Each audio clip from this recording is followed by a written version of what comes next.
Hong Kong, China's cabinet held an emergency meeting with more than 100,000 participants on Wednesday, according to state media, as top leaders urged new measures to stabilize an economy battered by the country's stringent COVID-19 restrictions.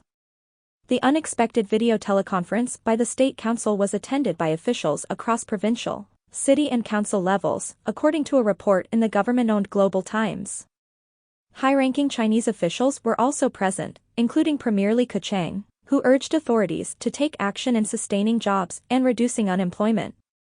The world's second-largest economy has suffered across various sectors since a COVID wave spread in March, prompting lockdown measures in many major cities, most notably the financial hub Shanghai, where many have been unable to leave their homes or neighborhoods for a month and a half. The Li said that in some aspects, the economic impact seen in March and April has surpassed that of 2020 during the initial outbreak of the coronavirus, according to Global Times.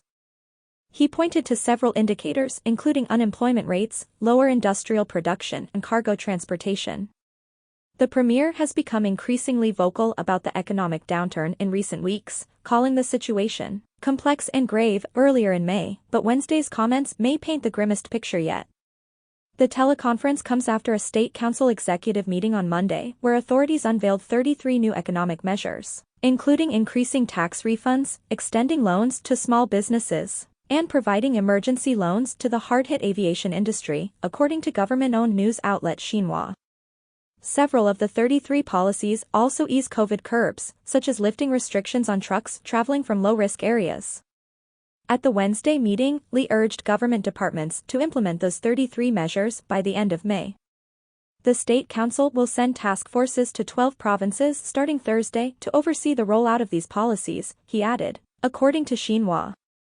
Throughout the pandemic, China has adhered to a strict zero-COVID policy that aims to stamp out all chains of transmission using border controls, mandatory quarantines, mass testing and snap lockdowns. But this strategy has been challenged by the highly infectious Omicron variant, which surged across the country earlier this year despite authorities racing to lock down districts and interprovincial borders.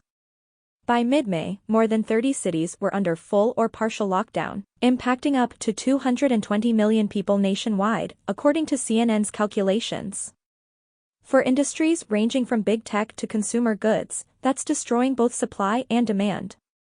Though some of those cities have since opened back up, the impact of that disruption is still being felt, with unemployment surging to the highest level since the initial coronavirus outbreak in early 2020.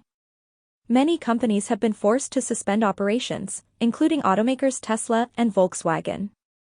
Airbnb is the latest multinational firm to pull out, with the home-sharing company announcing this past week that it would shut down its listings in China. And a number of investment banks have slashed their forecasts for China's full-year growth in the last few weeks. The International Monetary Fund in April cut its growth forecast for China to 4.4%. Down from 4.8%, citing risks from Beijing's strict zero-COVID policy. This is well below China's official forecast of around 5.5%. There isn't a clear end in sight to the crisis, with authorities still struggling to contain the spread of the virus and top leaders insisting on pushing forward with zero-COVID.